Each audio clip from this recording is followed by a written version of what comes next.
आज नामे बिठुल देखा, मूरख को समझाओ रे रहाओ।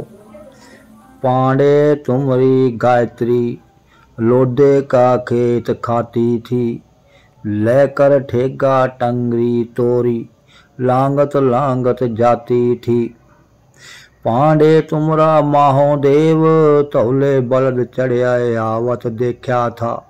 मोदी के घर खाना पाका, वाका लड़का मारा था। पांडे तुमरा रामचंद, सो भी आवत देखा था। रावण से तीसरबर होई, घर की जोई गवाई थी। हिंदू अन्ना तुर्क काना, दुहाते है ज्ञानी स्याना। हिंदू पूजे दोहेरा, मुसलमान मसीत। नामे से ही सेव्या, जा दोहरा नाम सीत।